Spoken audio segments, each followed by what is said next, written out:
What is going on, you guys? It is your boy Matt Talk Sports, and I am back with another video. And this time, we are talking divisional round playoff football. We just got done with Wild Card Weekend. It was a great weekend outside of the two games, the last two, mind you. Patriots vs. Chargers was a bad game, and so was Texans vs. Steelers. But anyway, we are on to the divisional round of the playoffs for NFL football. And man, this is a treat. It was a great NFL season. It was a great first round of the playoffs, and now we get into the thick of it. We get some really big games with a lot on the line. Last week, a lot was on the line, but you knew who was going to lose and who wasn't. But this week, you have an idea who's going to win, who's going to lose, but man, a lot is on the table here. Who's going to take it? Who wants it more? We shall see. I can't wait to talk about my Bills, and I can't wait to talk about the rest of the games that take place during this weekend. We have 2 games on Saturday, 2 games on Sunday, and I can't wait to get into it. Now, if you made it this far in the video, leave a like, comment, share, and subscribe right now, right here at Matt Talk Sports. And follow me everywhere at Matt Talk Sports, Instagram, TikTok, and Twitter for more content like this. And also, if you're a film fan, you love films, you love hearing people talk about films, follow me everywhere at Matt Talks Films, Instagram, TikTok, and Twitter. And also, I have a YouTube channel at Matt Talks Films. Subscribe, and I'll see you there for film content, whether it's reviews, rankings, and a whole other plethora of different things I'll be doing this year. So, without further ado, let's get into it. Now, if you've been watching this channel, and hopefully you have, I'm not a selfish guy. When my Bills play in a big game, I go by the order of the schedule. And it so happens the Bills are the first game of this divisional round slate. They're the first game on Saturday, 4:30 slate on CBS. Jim Nantz and Tony Romo on the call. Tony Romo's getting a lot of hate, but honestly, listen, his quality has gone down, but I still love hearing Nantz and Romo on the call. I'll be the one to say it. But nonetheless, Bills are heading into Denver, into Mile High, into altitude, with a lot of injuries, and the Broncos are favorites. They're minus 1.5, the over-under is 45.5, and the Bills are officially underdogs Saturday. Man, there's a lot to talk about here because the Bills are dealing with adversity specifically on offense and a little bit on defense. They're getting a little bit healthier on defense, but they still have some pretty noteworthy injuries as well. So, here are the injuries on the offense. We have Gabe Davis, who tore his ACL last week against the Jaguars, and Tyrell Schaefer, who tore his ACL last week against the Jaguars as well. I'm going to miss Gabe Davis. He just quite never got his footing in this season with the Bills, but going to miss him. Going to miss seeing 13 on this field during this playoff run. Tyrell Schaefer is the one that upsets me the most because Tyrell Schaefer was a guy who was on the practice squad for years, and he kept on putting in work until he finally got onto the regular season squad. His stats might not be telling for this year, only 100-plus yards, 1 touchdown, but he was a great run blocker. He was great with helping out the run and disguising plays for the Buffalo Bills on offense. And he toughed it out last week. He tore his ACL, I think, a little bit before halftime, and he played in the second half. And he was big on that tush push at the end with 1 minute left for Josh Allen to get the touchdown to take the lead. So Tyrell Schaefer, you're going to be back next year. Hopefully you're wide receiver 4, wide receiver 5, but I'm going to miss you, and you did enough here, and the Bills, they're going to get a ring for you to have on your hand when it's all said and done. Another injury for the Buffalo Bills. Maxwell Harrison and Jordan Poirier are out this weekend. Maxwell Harrison is fine because our secondary played great without him last weekend, but I would love to have him back, obviously. Jordan Poirier is surprisingly the big one here. He just is. Jordan Poirier is out, and when Jordan Poirier got out last week, we had to see Jordan Hancock take his snaps, and Jordan Hancock did not look good. And in fact, the Jaguars were targeting Jordan Hancock quite a bit, which was frustrating to watch and infuriating because I thought we were getting a Kyer Elam Part 2 again. But hopefully he progresses and he gets better this week so he can play better Saturday. And that's really about it for injury. We have Ed Oliver coming back this weekend, hopefully, which is huge. Ed Oliver is a game record, and this defense has been playing better, and they're going to start playing better with Ed Oliver there as well. And then Curtis Samuel, he's going to be back this weekend helping out this receiver core, which is major news. And potentially DeMar Hamlin returns as well, which I don't know who I'd rather see on the field, Jordan Hancock or DeMar Hamlin, but honestly, I don't want to be picking between either or. Honestly, I really don't. When it pertains to the Denver Broncos, they're pretty healthy relatively. They're not missing any big-time players except for J.K. Dobbins, who's been out for a while. Dre Greenlaw is questionable, but I assume he plays. Now let's get into the thick of it here. So the receiving core for the Bills this weekend is going to be Khalil Shakir, Brandon Cooks, Curtis Samuel, and Keon Coleman. And then tight ends, obviously, Dalton Kincaid, Dawson Knox, and Jackson Hawes. I like what we're working with, despite the injuries. I really do. Keon Coleman, all that talk we've been having with you this year, on and off the field, is this guy going to be here next year? Well, you can change all that here. You can change it.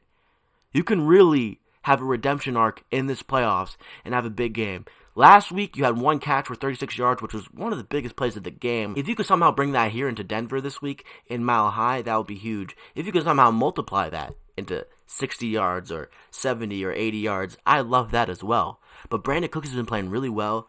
I'm loving this shit he's been doing. It's been firing me up. Khalil Shakir, all the targets he had last week, he caught all of them. Really, really great. And Dalton Kincaid and Dawson Knox, I'm relying on you this week. I think the play-action game is going to be big this week, and I think the run game is going to be really big this week, especially with Ty Johnson returns, because we're going to have James Cook, Ray Davis, and Ty Johnson in the backfield, which is really going to be diverse. So, another thing here. Josh Allen got pretty banged up last week.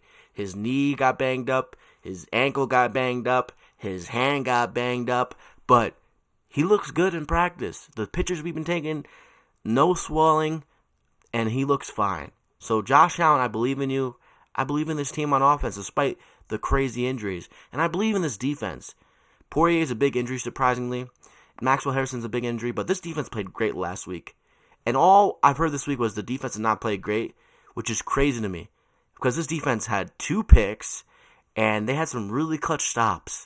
Really. The 4th and goal stop was huge. Shaq Thompson pick was huge. A couple other stops, and then obviously the Trey White and Cole Bishop pick was pretty goddamn huge. So I'm a believer in this team, and I am hyped to see what unfolds this weekend. We get Sean McDermott versus Sean Payton, Bo Nix, Josh Allen, James Cook versus R.J. Harvey and McLaughlin, Khalil Shakir versus Cortland Sutton and company. This is great. And obviously the big thing here with the Denver Broncos, if they're going to beat us, it's because their defense shuts us out or holds us to 10 or fewer points or 13 or fewer points in my opinion. And honestly, I was thinking about this game. I was predicting it in my head, analyzing it in my head. How much different is this Denver Broncos team to last year? So let's talk about it, because obviously the Bills faced the Broncos last year and they dominated the Broncos quite a bit. So how are the Broncos different? They have Dre Greenlaw now and Hui Fanga, who are huge additions to this defense. They are hell of a players. They're coming from San Francisco. They are great players. Those are the major changes here on defense. Really, that's it. Outside of that, it's pretty much the same squad. It's the same coaching staff. On offense, what is the major difference here? Maybe year 2 Troy Franklin and R.J. Harvey, the rookie, who's pretty goddamn unique as a runner and as a pass catcher. Outside of that, I'm not really seeing the major differences here in this Broncos team. I'm just not. That's not saying they can't beat us or it won't be a different game or a different outcome or it won't be a close game at all, because this team is now a little bit more used to this atmosphere. This is Bo Nix's second year in the playoffs. Sean Payton's second year in the playoffs with Bo Nix. So it could be different. It could very well be different. To me, the thing that separates these two teams is the best player in the world, Josh Allen. I mean, Josh Allen pretty much played a perfect game last week. And in my opinion, he's going to play a perfect game this week as well. No mistakes, mistakes free. And Bo Nix, I don't think he's capable of playing that game in the playoffs. I don't think he's able to open the field as much as Josh Allen is. Now, if he can do that, that would be special to me, because Bo Nix is a really good runner. He is. He has some really good escapability, mobility that he could exploit this Bills defense. But I don't know if I trust him in this spot. Huge spot. A lot on the line here. This is a great game. I think Trey White's been playing great. He had one of the best games of the season last weekend against the Jaguars. And I'm going to be honest here. The Jaguars had the better offense in my opinion. And the Bills were able to hold the Jaguars to 24 points. But that Jaguars offense relies more on explosive plays. They aren't as tactful and meticulous and steady and slow as the Broncos will. The Broncos will take the dinks and dunks. They will be methodical. They will run the ball. They will stick to a certain game plan. The Jags kind of got away from the run game last week. The Jags were running the hell out of the ball with Tootin and freaking ETN. They were dominating the run game. They ran it for like 23 times. I'm surprised they didn't run it more. They were getting like 7 yards a carry, 11 yards a carry. They should have ran the ball more and kept the ball out of Trevor Lawrence's hands, because ultimately that's what costs the Jaguars the game. Here's the thing here. The Broncos will take the underneath stuff. They will take the dinks and dunks, which honestly the Bills have been struggling with the most this year. But I don't know if I trust R.J. Harvey enough to exploit this defense like the Jaguars did in the run game. I really don't. This O-line for the Broncos is really good. Really goddamn good. They have an all-pro at left tackle, I believe. This is a great O-line. But I don't know if they have the confident runner right now to exploit this Bills run defense. If it was J.K. Dobbins and R.J. Harvey, that's a different story. But for this game, it's R.J. Harvey and McLaughlin. So, at the end of the day, I think the Broncos are probably going to have a similar game plan to the Bills here. It's going to be heavy play action and running the football. And ultimately, I think the better run team is the Buffalo Bills. I just do.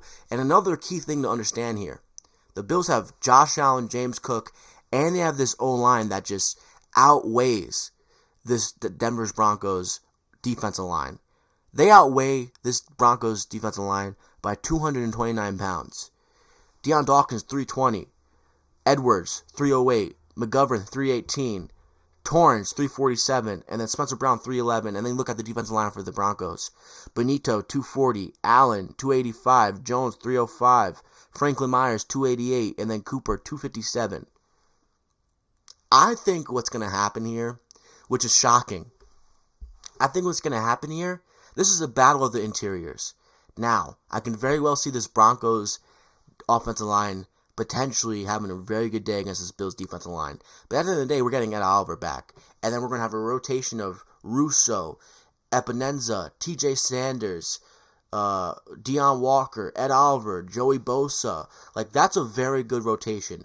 But obviously the Broncos have a better D-line. But in my opinion, I think the Bills are going to control the clock here. They're going to strive in the play action. And I think James Cook is not going to have the day he had last week, which he had one of the worst days of his NFL season. He couldn't run. And it wasn't due to him. It was just due to how great that Jaguars run defense is. So I think Josh Allen is the outlier here for this Bills team, obviously. He's going to dominate and have a great game. He's not going to turn the ball over because Josh Allen, that's what he does in the playoffs. He plays great football. He plays some of the best football you'll see at the position, and he's going to do so here this weekend. But I think James Cook, he's the big difference here, and so is this O-line. And I think bringing back Ed Oliver is going to be huge. And I think as bad as we are at wide receiver right now, as banged up as we are, Brandon Cooks in 2026 is hitting his stride. Khalil Shakir is hot coming off a great game last week. Keon Coleman, he has a lot to prove. And Curtis Samuel had a huge game last year against the Broncos in a similar spot, except it was the wild card round. So, listen, I think this is going to be a close game, but I do think it will be a bigger win margin for the Bills this weekend. I think the Bills and Broncos game will be close this week, similar to how the Jaguars and Bills game was last week, but ultimately the Bills will pull away and win by 7 or more, or potentially 10 or more. I think James Cook is the big difference here, and I think Ed Oliver coming back is a major difference. And honestly, I'm not fearing anybody in this receiving corps for the Buffalo Bills. Colton Sutton, I think, is going to have a hard day against Christian Benford and company. And honestly, the only one I'm really worried about necessarily here is Evan Ingram and Troy Franklin. I think Troy Franklin is really explosive, and he can have a big play threat against us in this game. But this Bills defense has been playing sound. Cole Bishop, Trey White, Christian Benford, Tyron Johnson. Like, these are fellas that have been here before. And listen, Sean Payton's been in the playoffs numerous times with the Saints. He just has. But in my opinion, we're facing an inexperienced bunch here in the playoffs, and I think that will show. I think Sean McDermott has been working with this group that we have here for the Buffalo Bills for a very long time, longer than Payton has been working with this group in Denver, and I think that will show this weekend. I think Sean McDermott will outcoach Sean Payton, and I think James Cook, Josh Allen will this team to a victory. I think James Cook has 70-plus rushing yards and a touchdown. I think Josh Allen doesn't turn the ball over. He has 2-plus touchdowns. And I think Keon Coleman and Dalton Kincaid surprisingly get in the end zone. Or maybe not surprisingly. I think Cole Bishop and Trey White are a great tandem in the secondary alongside Christian Benford and Taron Johnson. And I think the addition of Ed Oliver is huge. That D-line now, Ed Oliver, Russo, Bosa, Deion Walker, TJ Sanders and company. That's a great rotation. And I think we're going to get a lot of pressure. And ultimately, I think the best interior line wins. And the best interior line out of these 4 interior lines that are going to be on the field here is the Bills O-line. I think the Bills O-line is the best interior playing in this game. They're the best O-line playing in this game. And they heavily outweigh this Broncos D-line, which is going to be showing. They're going to tire out this Broncos D-line. And they're going to just run down the clock. And they're just going to have their way with this team. There's going to be long possessions for the Buffalo Bills, and this D-line is going to get tired, and so is the secondary for this Broncos defense. Obviously, the big thing here facing this Broncos defense, they have Nick Bonito, they have Zach Allen, and they have a stud in Pat Surtain, a lockdown corner. And that's not great because our wide receiver room isn't great. But at the end of the day, I think the Bills won't be super reliant on the wide receiver core this week. I think if we do hit our receivers, which we will, Brandon Cooks is going to get some burn here. I think it's going to be very, very well-designed plays where Surtain isn't on that man. So, listen, the Broncos have Bonito, Singleton, they have Hui Fanga, Dre Greenlaw, Riley Moss, and Patrick Surtain. But ultimately, I think the Bills are the most talented team, and they have the best player in the league at Josh Allen at the forefront. So, this Bills team wants it more.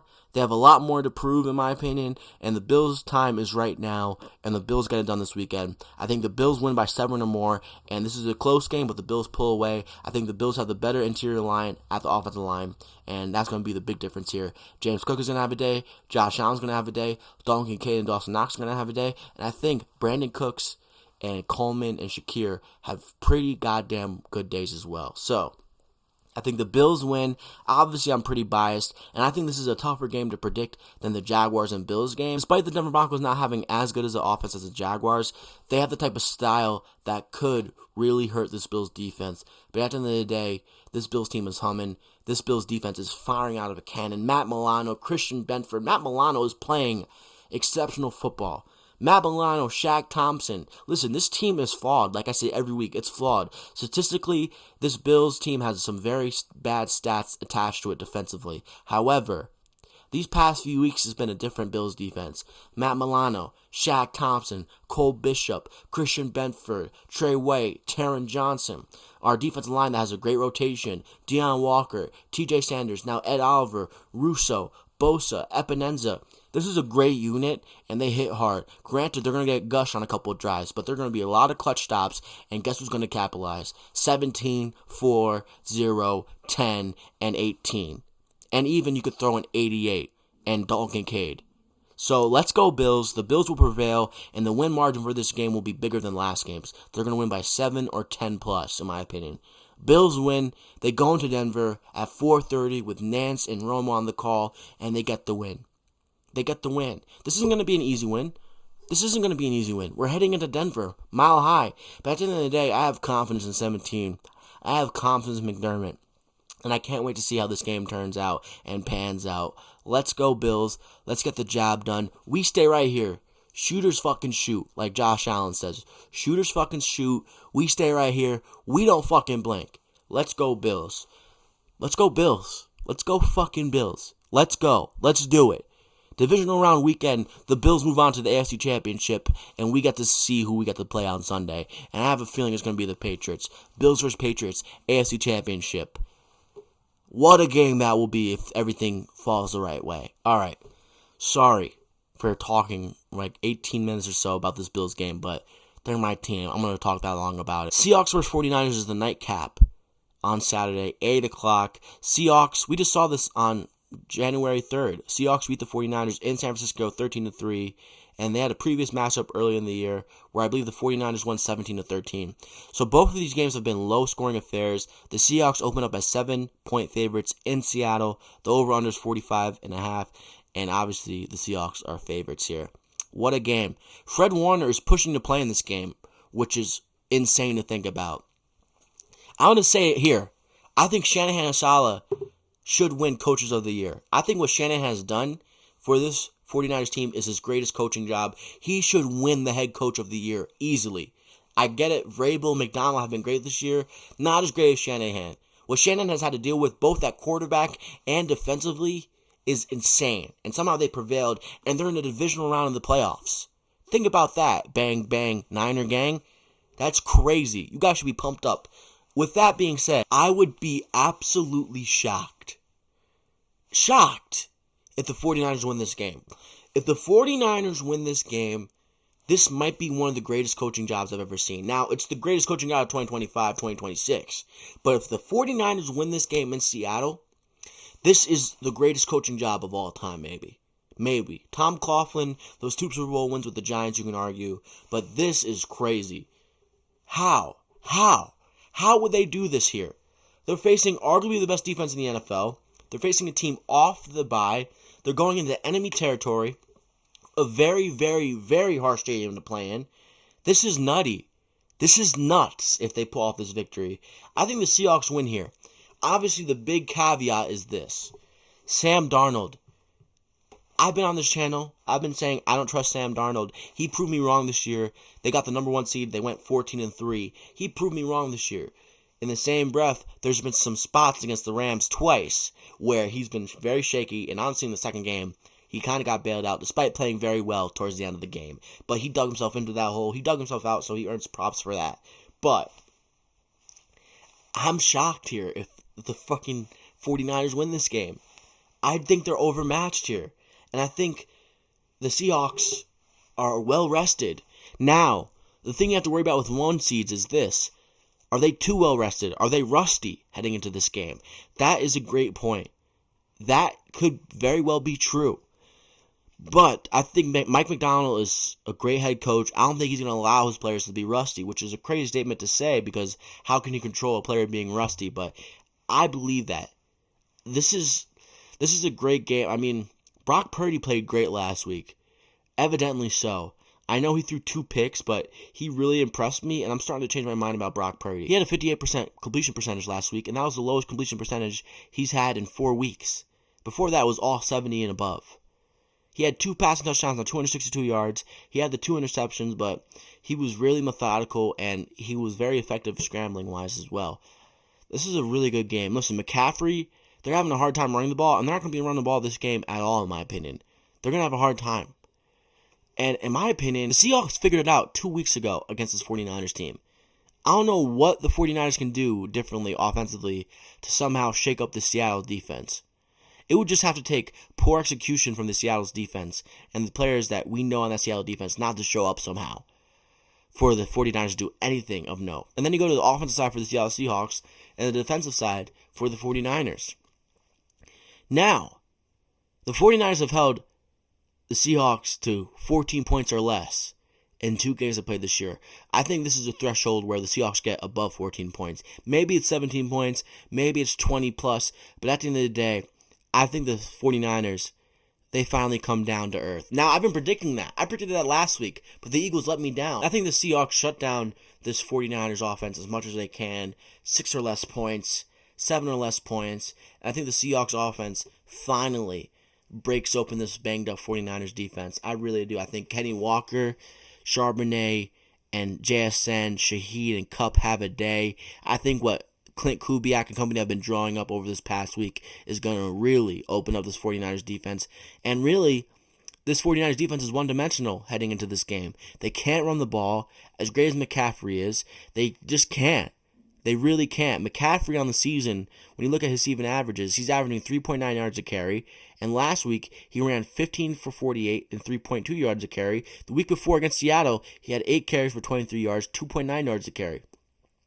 Now, he had 6 for 34 receiving against the Seattle Seahawks and 6 for 62, 2 touchdowns against the Eagles in the playoffs last week. Now, this is going to be a heavy pass game for the 49ers, but the Seahawks know that coming in. Because the 49ers, unless they draw something special here, which they could, I'm not putting that past them with Shanahan, but I don't see it. I think the 49ers get dominated here. I think the Seahawks blow out the 49ers, and they finally open up this 49ers defense because they haven't been able to do so in the past 2 meetings this year. Seahawks win, but I will say this. Yes, the Seahawks are 6-2 this year at home, but they are not the same team they are at home as they are away. I mean, look at the record away. I think they're 8-1 away this year, which is remarkable. I think the Seahawks blow out the 49ers here. I think the 49ers defense finally gets blown open. And I think Sam Darnold has an okay day, pretty much a good day, doesn't turn the ball over. But here's the thing. The 49ers win this game if Sam Darnold starts seeing ghosts and starts acting like himself. That's just flat out what it is. If the Seahawks lose this game, it's because of Sam Darnold. It isn't because of anyone else. They lose this game if Sam Darnold shits the bed, which he has, and I wouldn't be surprised if he does. But I think the Seahawks are good enough to prevail, even if Sam Darnold doesn't have a great day. But if he has a really bad day, like 2+ picks, then 49ers win this game because Sam Darnold's going to be putting the 49ers in great territory to score. And otherwise, the Seahawks defense wouldn't allow them to. So, Other than Sam Darnold having a bad game, I don't see how the 49ers win this game. So Seahawks win. 49ers can't run the ball. They're one-dimensional heading against the Seahawks into Seattle. And I think the Seahawks win. And I think Cooper Kupp and I think Kenny Walker score a touchdown in this game. So Seahawks cover -7.5, and they dominate the 49ers in Seattle late night. Can't wait to see this game. I'm hoping for a close game. I really am, but I don't see it. Moving on to Sunday. And honestly, really weird start times for both of these games. Texans versus Patriots. That game's at 3 o'clock on ESPN. I assume Troy Aikman and Joe Buck on the call. The Patriots are -3 in Foxborough. The over-under is 40.5. And Houston are obviously the underdogs heading into Foxborough. What an interesting game. We get the best defense in the NFL, arguably. The best freaking pass rush in the NFL, definitively. Will Anderson, DeHill Hunter, and those beasts of D tackles they have. Versus this Patriots O-line that struggled mightily last week. Drake May got sacked 5 times. Will Campbell had a hard day. And now he's going to have an even harder day against this Texans defensive line. And he's a rookie coming off of injury.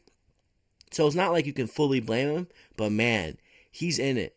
He's in the thick of it here. It's going to be a really, really, really interesting day. Because Drake May struggled last week. Now, he had 268 passing yards. But he did have a pick and a touchdown. He probably should have had 2 fumbles. But luckily, one was recovered by his offensive line or a player on the offense. He had a big day rushing against the Chargers. 10 for 66. 6.6 yards a carry. So he had 309 yards total, I believe. So listen, he's not going to have that type of day this week. He isn't. He's just not going to have a 309-yard day against this Texans defense. But I will say this. Drake May versus C.J. Stroud. I have to pick Drake May because C.J. Stroud looked horrible last week against a worse defense, in my opinion. Despite the Steelers being the highest paid defense in the NFL, the Steelers have a worse defense than the Patriots. And I think the Patriots are going to make C.J. Stroud have a horrible day here. I do. C.J. Stroud last week, 21-32, 1 touchdown thrown, 1 interception. C.J. Stroud versus Drake May. I have to take Drake May. C.J. Stroud was horrible against the Steelers last week. 21-32, 250 yards passing, 1 touchdown, 1 pick. Now, you're hearing me say that. He also took 3 sacks. Like, man, that's not a bad day. Only 1 touchdown, 1 pick, 250 yards passing. Well, you look at what happened in that game outside of the interceptions. C.J. Stroud fumbled the ball 5 times. He lost it twice, and somehow the offense recovered it 3 times.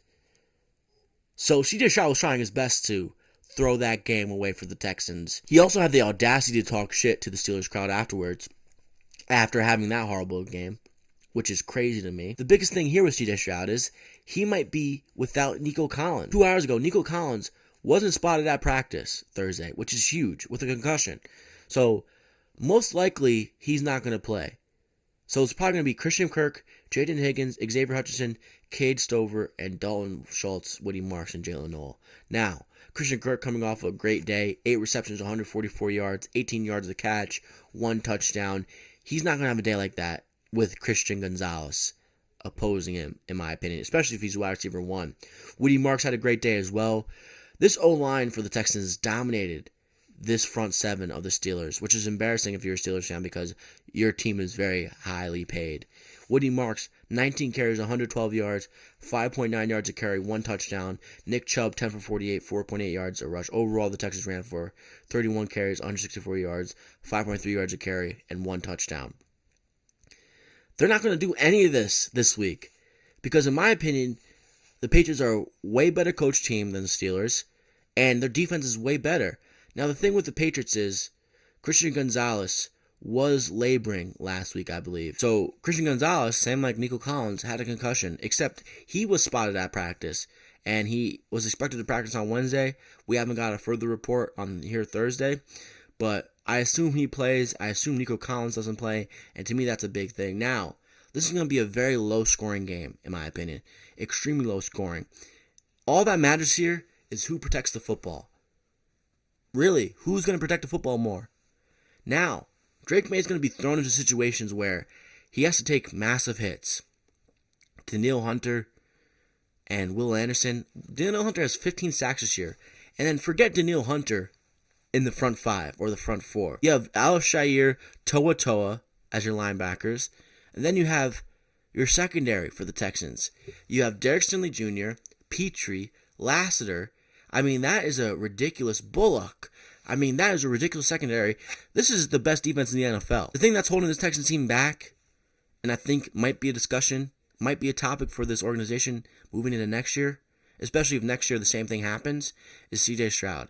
I don't think C.J. Stroud has what it takes to not turn the ball over this weekend and not put this team into bad situations this week. The only way the Patriots get into good field position here, if it's great play calling by Josh McDaniel, which could happen, and it's great execution by the players on the field with Drake May, Henderson, Ramondre Stevenson, and Diggs and company. In my opinion, they're going to have a hard time doing that with this Texans defense, especially with how they played last week. They had 2 defensive touchdowns last week. With that being said, C.J. Stroud putting the Texans defense into hard spots is probably what's going to make the difference here. That's just plain and simple. And ultimately, I think that's what's going to happen here. I think Drake May is the better quarterback, and he won't turn the ball over here, and C.J. Stroud will. And ultimately, I think this Texans offense that had a good day last week, outside of the fumbles, outside of the turnovers by C.J. Stroud, won't have the same thing. They won't be able to run the ball as well as they did last week. They won't be able to pass the ball without Nico Collins. I think Christian Kirk and company are going to be locked up. And I think Drake May, Ramondre Stevenson, Travion Henderson, Stephon Diggs, Booty, Demario Douglas, Kyle Williams, they move on to the championship round and they face the Buffalo Bills, in my opinion. And if you're a Texans fan, you're angry because you have the best defense in the NFL. If it wasn't for your quarterback play, if it wasn't for your mediocre to below average offense, then you probably go to the Super Bowl because that's how great this defense is. And honestly, I want the Patriots to win here if I'm a Bills fan. If the Bills beat the Broncos, which I think they will, I would want the Patriots to win because I feel way better facing the Patriots than I do about the Texans. Because that Texans defense fucking violated this Bills offense last time out. So, Patriots, do your thing, and we're going to have a great AFC East showdown in the championship game.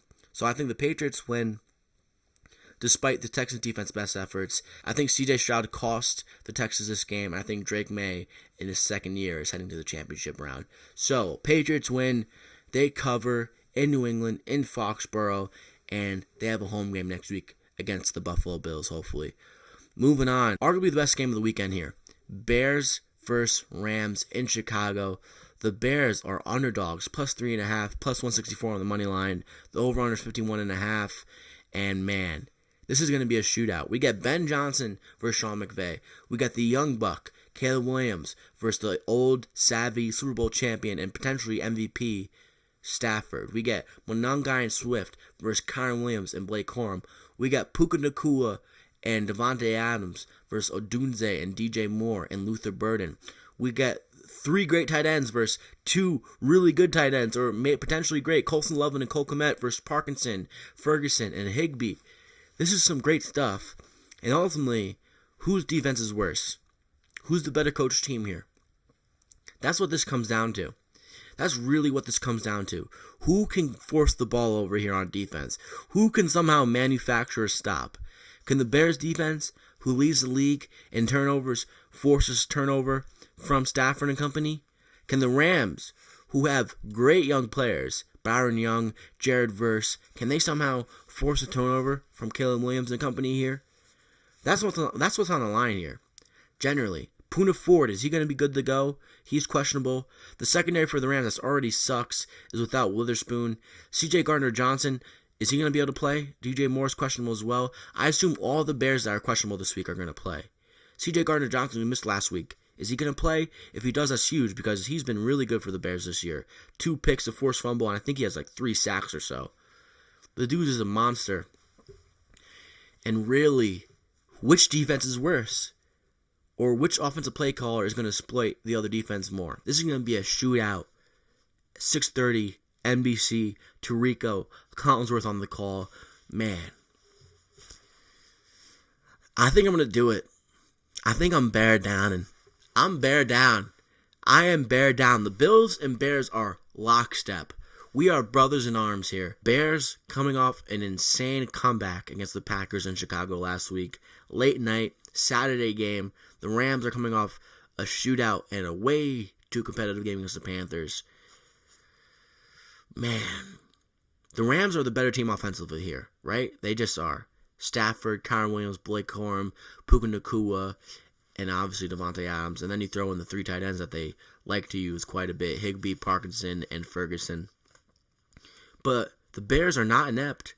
They're very diverse on offense, and they're very spontaneous in their play calling. This team can easily shock you on offense. They just can. They just love to really shock the opposing defense here, especially with Ben Johnson at the call. He's a great offensive coordinator because he sets things up early in the game, and then he pays it off later in the game. And he just completely tricks the defense. You saw that last week in the Packers game. I'm shockingly going with the Bears here. I just don't think this Rams defense can stop a dime. Granted, Sean McVay has been here, done that before, and Ben Johnson hasn't, at least as a head coach. Sean McVay has been to the Super Bowl, he's won the Super Bowl, and he's been here. He's been in the thick of it. Ben Johnson as a head coach hasn't. And you look at what this Rams defense did last week against the Panthers, though. To me, it's alarming, right? I mean, Bryce Young, 264 yards passing on 21 of 40. Not great QB play, with far less talent at wide receiver outside of Ted McMillan and Jalen Coker, I assume. But 264 yards passing, 1 touchdown, 1 pick, only got sacked twice. The Panthers couldn't run the ball at all, 3.8 yards a carry. And obviously Coker and McMillan had a huge day. And Trevor Etienne fumbling on a punt return might have been the difference here. In my opinion, the Bears are far more talented on offense here, especially with Caleb Williams at quarterback. And then you look at their O-line, Tooney and company. That O-line is one of the best O-lines in the NFL. And then you have Monangai and Swift. That diversity here the Bears can do is sensational. They can have the ball way longer than the Rams, and they can shoot clock. They can run the ball really efficiently, especially with this O-line. And then they have some really good play action stuff, and they have some really good pass plays they can draw with Burden, Loveland, Komet, DJ Moore, Odunze. There's a lot here to work with. Same could be said for the Rams. But ultimately here, I think the Bears defense is more likely to get a stop. They are more likely to somehow force the ball over here, in my opinion. I think the Bears defense will turn the ball over here, and they will get the ball, and that will be the biggest change and the biggest outcome for this game. Because I don't see the Rams being able to stop this Bears offense. I really don't. Unless Sean McVay and the Rams DC can somehow pull something out of their ass, which, as great of coaches as they are, I don't think they can with how goddamn bad this Rams defense has been down the stretch. I think the Bears defense will somehow clutch it out and force a turnover, and I think the Bears will be more effective on offense, whether that's with longer possessions and longer drives and scoring the football. I think the Rams will be able to score the ball nearly at will, but the 1 turnover or 2 turnovers that Stafford will have in this game will be the difference. Give me the Chicago Bears in Chicago. I'm going with the underdog at home.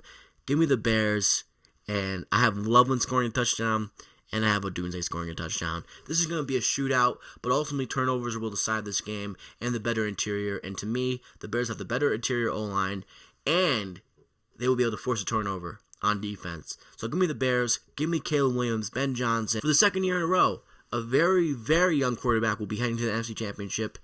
Matthew Stafford had a great year. The Rams had a great year, but ultimately this defense became too rough to overcome. Give me the Bears. Loveland and Odunze score a touchdown, and the Bears are moving on to the championship round. So that is it for me. Those are my picks and predictions for the divisional round of the playoffs in the NFL.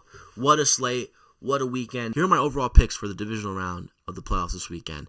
I have the Bills heading into Mile High as underdogs and getting the win straight up. I have Dalton Kincaid scoring, James Cook scoring, and Josh Allen scoring, and I have this game going over.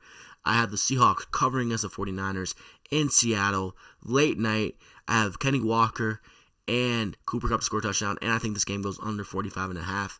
I have the Patriots in Foxborough covering the 3 and beating the Texans. I have this game going under, and I have Stephon Diggs scoring a touchdown.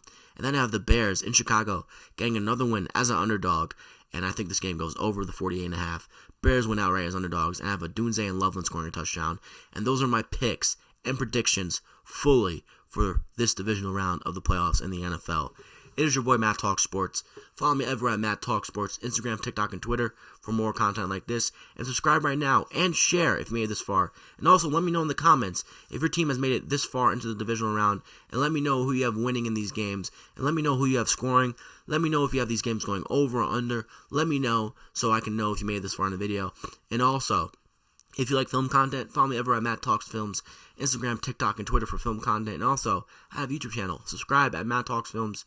And I'll see you there for reviews, rankings, and a whole other plethora of things. So, it is your boy, Matt Talk Sports, divisional round weekend. I will see you Monday, potentially Sunday night, to recap the full slate of playoff games. I can't wait to talk about it. Let's go Bills. It's your boy Matt Talk Sports. We stay right here. Shooters fucking shoot. We don't blink. It is your boy Matt Talk Sports. Hopefully you enjoyed this video. Hopefully you enjoyed my breakdown of the games and my analysis of the games. And I will see you Monday night. Before I go, you know what it is. Go Bills.